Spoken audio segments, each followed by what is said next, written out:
Mbanje kwa ikaze inshuti bakunzi bacu. Uyu munsi tugiye kugaruka ku nkuru ishyushye yatumye benshi bacika urundogoro ku mbuga nkoranyambaga no muri politiki mpuzamahanga. Mu gihe Afurika yose yari mu byishimo by'amateka mashya mu mupira w'amaguru, Perezida wa Repubulika ya Demokarasi ya Kongo Felix Tshisekedi we yahisemo gukora ibitandukanye. Aho kwishimira intsinzi n'inota rya mbere ikipe y'igihugu ibonye mu gikombe cy'isi, yafashe indangururamajwi yibasiye u Rwanda, atuka abanyarwanda, yigamba intambara ndetse asuka ibitutsi ku bayobozi bamubanjirije. U Rwanda rwahise rumwihanangiriza rwivuye inyuma. Reka twinjire mu mizi y'iyi nkuru twumve ibyabaye byose n'icyo amasezerano y'amahoro ya Washington abivugaho. Komezwane natwe kugeza ku musozo w'iyi video. Reka duhere ku ntangiriro nyirizina y'ibi byose. Nk'uko benshi mwabikurikiranye, ikipe y'igihugu ya Repubulika ya Demokarasi ya Kongo izwi nka Le Leopard iherutse gukora amateka akomeye. Nyuma y'imyaka 52 yose iyi kipe itagaragara mu mikino y'igikombe cy'isi, yagarutse ifite ishyaka ridasanzwe. Ntabwo yagarukiye ku kwitabira gusa kuko yari ifite umukino wa mbere ukomeye wayihuzaga n'ikipe ya Portugal. Ikipe irimo ibihangaje bikomeye nka Cristiano Ronaldo, Bruno Fernandes ndetse n'abandi batandukanye. Ku buryo bwashimishije benshi, ikipe ya Kongo yihagazeho kigabo inganya na Portugal igitego 1-1. Ibi byari ibyishimo bidasanzwe n'inota ryabo rya mbere muri aya mateka ya vuba. Buri munyafurika wari imbere ya televiziyo ye yari yuzuye ishema rikomeye ry'uko ikipe y'iwacu yitwaye neza imbere y'ibihangange. Byari biteganyijwe ko Perezida Tshisekedi warebye uyu mukino yicaye muri stade aza gufata umwanya agashimira abakinnyi be byimazeyo, ariko siko byagenze na gato, ahubwo yahisemo gukoresha uwo mwanya mu zindi nyungu.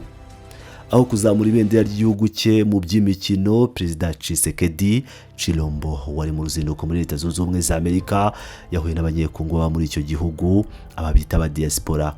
Ababwira ibintu byatunguye benshi. Aho kuvuga iby'umupira n'amajyambere, yahise yinjira mu bya politiki n'intambara.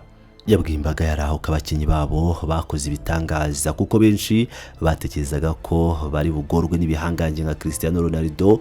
Yasobanuye ko ibyo bitangaza byakozwe kuko ngo igihugu cyabo kiri mu ntambara. Yabwiye abanyekongo ko abakinnyi berekanye ko bashobora kwihagararaho nubwo bafite ibibazo by'umutekano muke mu gihugu. Aha niho umukuru w'igihugu yatangiriye gukoresha uwo mwanya w'ibyishimo nk'iturufu ya politiki iciriritse. Avuga amagambo akomeye yuzuyemo ubushotoranyi, iterabwoba n'ibitutsi byeruye, yaba ku banyarwanda ndetse no ku bandi banyapolitiki bo muri Kongo ubwabo. Mu gusobanura iby'iyi ntambara, Tshisekedi yavuze amagambo yatumye abasesengura ibya politiki bibaza byinshi. Yavuze ko leta ye imaze gutahura abagambanyi benshi bakorana n'ihuriro rya AFC M23 igenzura ibice binini mu burasirazuba bw'igihugu. Icyatunguranye nuko yavuze ko kera yibwiraga ko abo yise abanzi baba mu Rwanda gusa, ariko ngo yaje gusanga baracengeye cyane. Ubu bakaba bari mu murwa mukuru i Kinshasa. Mu magambo ye bwite yabwiye abari aho ati: "Ntimuzemere kugambanira igihugu cyanyu. Abarozi babaho. Twatekerezaga ko baba mu Rwanda gusa, ariko baraducengeye rwose." Ngaho tekereza umukuru w'igihugu uvuga iby'abarozi mu ruhando rwa politiki mpuzamahanga. Niyagarukiye aho rero, yakomeje yibasira bikomeye abayobozi bamubanjirije. Yavuze ko nyuma ya Mobutu Sese Seko, Kongo yabonye umuyobozi mwiza ubitaho ari we Laurent Desire Kabila, ariko ngo abo yise abanzi binjiye mu gihugu bakamukuraho, bishyiriraho uwo yise imbwa kugira ngo bayitoze gukora ibyo bashaka. Ibitutsi byeruye byari bigenewe Joseph Kabila wamusimbuye ku butegetsi cyangwa yasimbuye ku butegetsi, akaba ari n'amagambo yuzuyemo urwango, agasuzuguro ndetse n'ikinyabupfura gike gikabije ku muntu wiyubashye cyangwa umuntu wubashywe nka perezida. Nka ibyo bidahagije, Perezida Tshisekedi yakomeje aririmba intambara aho kuririmba amahoro. Yijeje abanyekongo bari muri diaspora ko mu gihe cya vuba yiteguye kohereza ingabo zigaye ibitero zigasubiza cyangwa zikisubiza umujyi wa Goma n'uwa Bukavu mu maboko ye. Iyi mijyi uko ari ibiri imaze igihe kirenga umwaka itagenzurwa neza na Kinshasa mu nkengero zayo, bitewe n'imirwano ihuriza hamwe igisirikare n'inyeshyamba. Tshisekedi yigambye atya ati mfite icyizere cyuzuye ko mu minsi iri imbere Kongo yose izabohorwa. Abavandimwe n'abashiki bacu bari Goma na Bukavu barishimye ubu kandi tuzaba turi kumwe vuba. Abanzi baracengeye kandi uyu munsi twarize tuhakura isomo. Ubu tugomba kubaka ikintu gikomeye. Aya magambo yumvikana cyane nko gutangaza intambara ku mugaragaro no gukomeza kubiba umwuka w'ubushotoranyi n'amacakubiri mu karere, aho gushaka ibisubizo mu biganiro cyangwa binyuze mu butabera. Nyuma y'ayo magambo yuzuye ubushotoranyi bwibasiye u Rwanda no gukongeza umuriro w'intambara mu karere k'ibiyaga bigari, leta y'u Rwanda ntiyashoboye kurebera cyangwa ngo iceceke. Binyujijwe ku muvugizi wa guverinoma Madame Yolande Makoro, u Rwanda rwatanze igisubizo gitomoye kugira ngo rwamagane iyo myitwarire mibi. Akoresheje urubuga rwa X, Madame Makoro yagaragaje uburyo amagambo ya Tshisekedi ateye isoni. Akaba yabanje gushima ikipe ya Leopard kuba yahaye ibyishimo byinshi abanyafurika bose mu mukino wabo wa mbere w'igikombe cy'isi, ariko yanenze yivuye inyuma uburyo Tshisekedi yahisemo kubidobya agahindura uwo mwanya wo gutuka abanyarwanda n'abenegihugu ba Kongo ubwabo.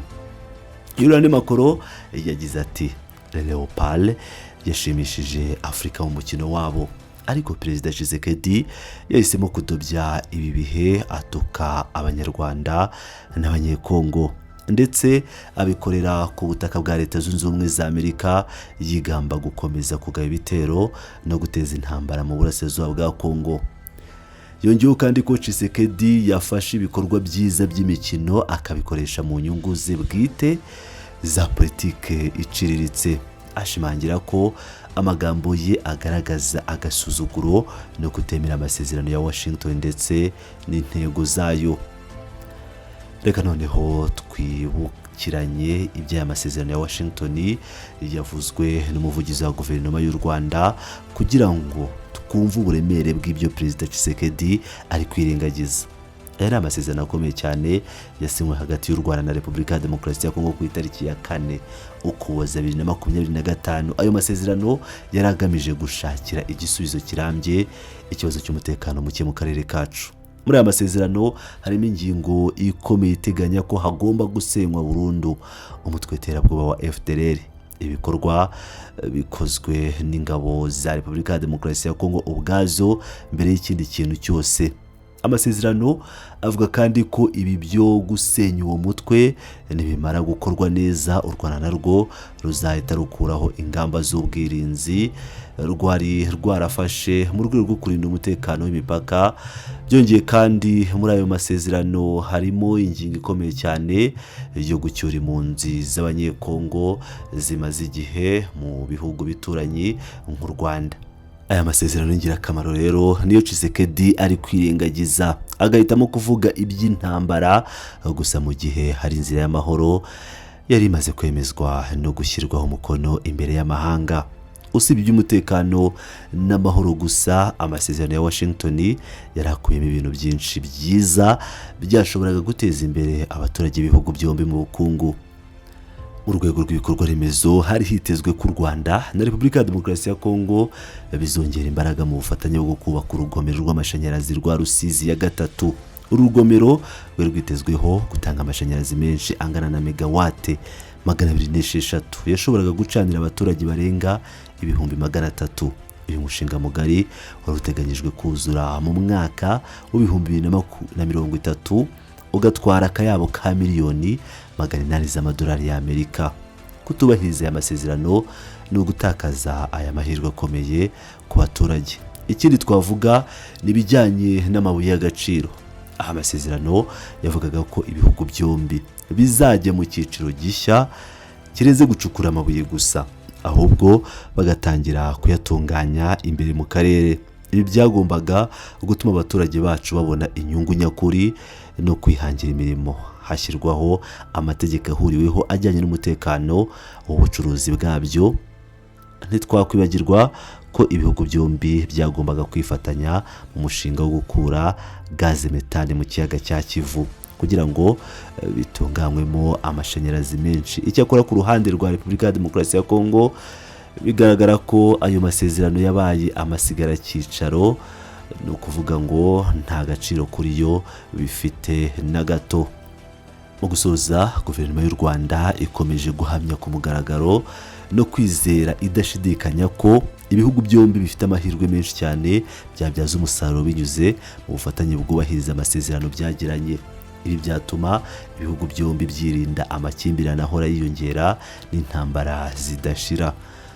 U Rwanda rurizera ko rwose habayeho ubufatanye nyabwo nk'uko biteganywa mu masezerano ya Washington, akarere kacu kagira amahoro arambye, abaturage bagakora imirimo yabo bakiteza imbere.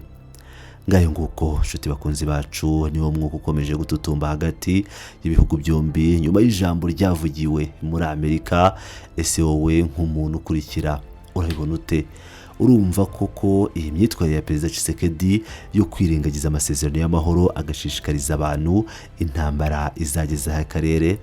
Reka tubiganireho hano hasi hagenewe gutanga ibitekerezo munsi y'iyi video. Ntiwibagire gukanda like, ntiwibagire gukanda subscribe. Ndabakunda cyane, muri ab'agaciro.